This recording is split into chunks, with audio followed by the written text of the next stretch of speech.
आज की इस वीडियो में मैं आप लोगों के लिए लेकर आया हूं एक ऐसे शासक के बारे में जिसने अंग्रेजों के छक्के छुड़ा दिए थे।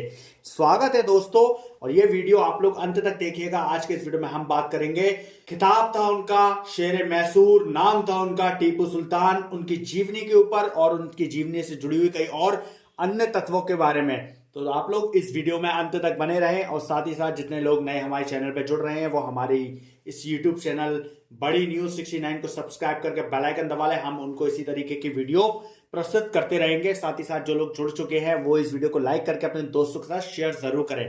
तो मैं आपको बताऊंगा टीपू सुल्तान की जीवनी। मैसूर के टाइगर नाम से प्रसिद्ध टीपू सुल्तान अंग्रेजों के खिलाफ युद्ध में अपनी बहादुरी के लिए जाने जाते थे। मैसूर के सुल्तान हैदर अली के सबसे बड़े बेटे के रूप में टीपू सुल्तान 1782 में अपने पिता की मृत्यु के बाद सिंहासन पर बैठे थे। शासन के रूप में उन्होंने अपने प्रशासन में कई निजी चीजों को लागू किया और लौह अधिकारित मैसूरियन रॉकेट का भी विस्तार किया।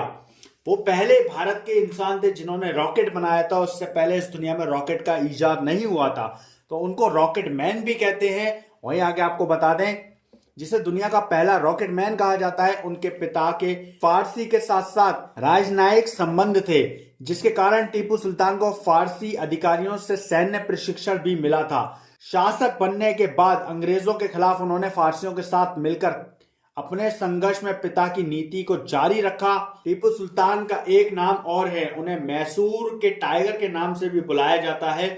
उन्हें टाइगर को अपने शासन के प्रतीक रूप में अपनाया था। इतिहास के अनुसार एक बार टीपू सुल्तान एक फ्रांसीसी मित्र के साथ जंगल में शिकार कर रहे थे। वहां बाघ आ गया उनके सामने। उनकी बंदूक काम नहीं कर पाई और बाघ उनके ऊपर कूद गया और बंदूक जमीन पर गिर गई। वे बिना डरे कोशिश करके बंदूक तक पहुंचे, उठाया और बाघ को मार गिराया। तब से उन्हें मैसूर टाइगर के नाम से बुलाया जाने लगा। और आपको आज की इस वीडियो में मैं और भी उनकी जिंदगी से जुड़े हुए इंटरेस्टिंग बातें बताने वाला हूं। तो वहीं मैं आपको बता दूं, मशहूर इतिहासकार कर्नल मार्क्स विक्स लिखते हैं कि टीपू सुल्तान अपने पिता हैदर अली से कद में छोटे थे। उनकी त्वचा का रंग काला था, उनकी आंखें बड़ी थी, वे साधारण और बिना वजन की पोशाक पहनते थे और अपने हाली मवालियों से भी ऐसी ही उम्मीद रखते थे। उनको अक्सर घोड़े पे सवार देखा गया, क्योंकि उनको लगता था कि घोड़सवारी करना एक कला है। वो उसको एक कला मानते थे और उसमें उन्होंने महारत हासिल की थी। जैसे कि आपको पता है, राजा महाराजा पालकियों में चलते थे, उन्हें पालकियों में चलना बिल्कुल भी पसंद नहीं था। वो एक योद्धा की तरह घोड़े पे घुड़सवारी को एक कलाबाजी की तरह अपने रफ्तार के साथ चलाते थे, और घोड़ा भी उनका जो था वो उनका काफी वफादार था, उनकी एक एक इशारे को समझता था। टीपू मंझोले कद के थे, उनका माथा चौड़ा था, वह स्लेटी आंखों, ऊंची नाक और पतली कमर के मालिक थे। उनकी मूछें मोटी और दाढ़ी पूरी तरह कटी हुई थी। ये था उनका शख्सियत का एक नुमाइंदा, जिसमें उनकी शख्सियत के बारे में बताया गया कि उनका कद छोटा था, उनकी मूछें बड़ी थी, दाढ़ी उनकी कटी हुई थी, पतली कमर थी, माथा चौड़ा था। वहीं आपको आगे हम लेकर चलते हैं इस वीडियो में, तो मैं उनकी जिंदगी से जुड़ी कुछ और चीजें बता दूं। टीपू सुल्तान की लड़ाई द्वितीय अंगाल मैसूर थी, जिसमें उन्होंने मंगलोर की संधि के साथ युद्ध को समाप्त किया और सफलता हासिल की। 1782 में टीपू के पिता की मृत्यु के बाद 1783 में अंग्रेजों ने कोयम्बटूर पर कब्जा कर लिया था, लेकिन 1784 में टीपू ने फिर अंग्रेजों से मैंगलोर वापस ले लिया। ईस्ट इंडिया कंपनी और टीपू की बीच वार्ता के बाद मार्च 1784 में मंगलोर की संधि संपन्न हुई। उनकी सेना का साप्ताहिक बुलेटिन जाम ए जहांनुमा 1823 में शुरू किया गया था। वह एक उर्दू अखबार था। टीपू सुल्तान की तलवार का वजन 7 किलो 400 ग्राम। टीपू सुल्तान की तलवार पर रत्न जड़ित बाघ बना हुआ था। आज के समय में टीपू सुल्तान की तलवार की कीमत 21 करोड़ रुपए है। टीपू सुल्तान दुनिया के पहले रॉकेट आविष्कारक थे। ये रॉकेट आज भी लंदन के एक म्यूजियम में रखे हुए हैं। अंग्रेज इन्हें अपने साथ ले गए थे और इन्हें अपने म्यूजियम में रख दिया है। और मैं आपको बताना चाहूंगा टीपू सुल्तान के बारे में विस्तार से, तो आप लोग अब इस वीडियो को जल्दी से शेयर कर दें। इतिहास के पन्नों में टीपू सुल्तान के नाम पर भले ही विवाद चली आ रही हो, किंतु टीपू सुल्तान का नाम मिटा पाना असंभव है। 20 नवंबर 1750 में कर्नाटक देवनाहल्ली में जन्मे टीपू का पूरा नाम सुल्तान फतेह अली खान शहाब था। उनके पिता का नाम हैदर अली और माँ का नाम फखरुन्निसा था। उनके पिता मैसूर साम्राज्य के एक सैनिक थे, लेकिन अपनी ताकत के बल पर वे 1761 में मैसूर के शासक बने। उनकी वीरता से प्रभावित होकर उनके पिता हैदर अली ने उन्हें शेर मैसूर के खिताब से नवाजा। अब टीपू सुल्तान के जीवन में एक युद्ध से जुड़ी मैं बहुत बड़ी बात बताने वाला हूं आप लोगों को कि ये क्या हुआ था। टीपू सुल्तान के सैनिकों ने उनके साथ छल किया था। वो कहते हैं ना, शेर को मारना असंभव है।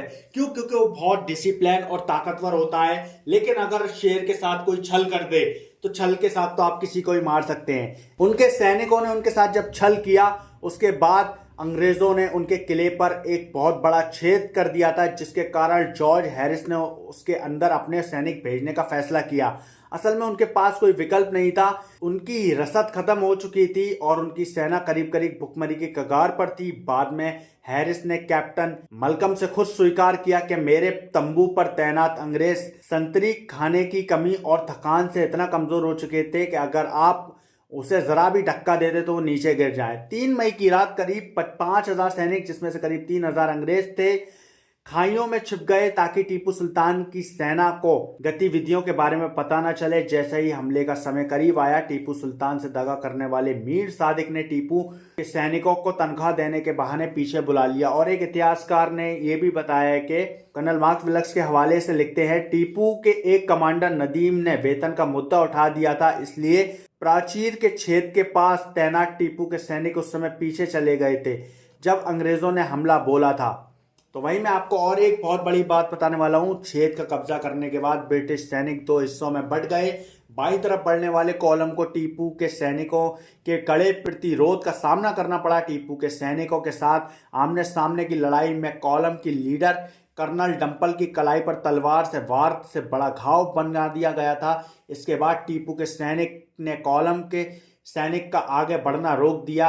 ऐसा इस वजह से हुआ क्योंकि टीपू सुल्तान अपने सैनिकों का मनोबल बढ़ाने के लिए खुद लड़ाई में कूद पड़े थे और वो एक साधारण योद्धा की तरह पैदल लड़ रहे थे, अकेले लड़ रहे थे। और साथ ही साथ जब उन्होंने देखा कि उनके सैनिकों का मनोबल टूट रहा है, उसके बाद उन्होंने अपनी तलवार को लिया और अपने घोड़े पर सवार हुए और एक योद्धा, एक राजा की तरह फिर से सैनिकों का मुकाबला शुरू कर दिया। वहीं मैं आपको बता दूं, इस लड़ाई के दौरान टीपू सुल्तान काफी बुरी तरह से जख्मी हो गए थे और लहूलुहान थे। उनका घोड़ा भी मारा गया और उनको गोली भी लगी थी, जिसके कारण से उनकी बहुत गंभीर तरीके से उनकी हालत हो चुकी थी। लेकिन वो इंसान जो कि शेरे मैसूर था, वो तब भी हार नहीं माना। वो अपनी इज्जत, अपने देश के लिए जान देने के जज्बे के साथ अपने सैनिकों के साथ लड़ता रहा और तब तक लड़ा जब तक उसकी आखिरी सांस चल रही। अंग्रेजों से मुकाबला करते हुए श्री रंगापट्टनम की रक्षा करते हुए 4 मई 1799 में टीपू सुल्तान को वीर गति प्राप्त हो गई। बताया जाता है कि टीपू सुल्तान की मृत्यु के बाद तलवार उनके शव के पास पड़ी मिली थी, लेकिन इस बंदे के अंदर इतना दम था कि इसके मरने के बाद भी तकरीबन 5 से 6 घंटे तक अंग्रेज इसके पास आने से डर रहे थे कि कहीं अभी उठ गया तो फिर 10-12 को ले डूबेगा। क्योंकि ये वो शेर था जिसको हराना आसान नहीं था, जिसके साथ छल करके उसको मारा गया था। उसको वीर गति प्राप्त तब हुई जब उसके अपनों ने उसको छल किया, क्योंकि ऐसे शेर को गिराना हर किसी के बस की बात नहीं होती है। तो मैं आप लोगों के लिए ये टीपू सुल्तान की जीवनी से जुड़ी हुई कुछ बहुत महत्वपूर्ण चीजें लाया था। आप लोग इस वीडियो को अंत तक देखने के लिए मैं आपका बहुत बहुत थैंक यू बोलता हूं और इस वीडियो को ज्यादा से ज्यादा शेयर करें ताकि दूसरे लोग भी इस वीडियो को आगे पहुंचाए और उनको इस तरीके की इंटरेस्टिंग वीडियो हमारे चैनल से प्राप्त होती रहे। तो मिलते हैं अगले वीडियो में, तब तक आप लोग अपना ख्याल रखें, हमारे साथ जुड़े रहें और हमें सपोर्ट करते रहें। Thank you so much.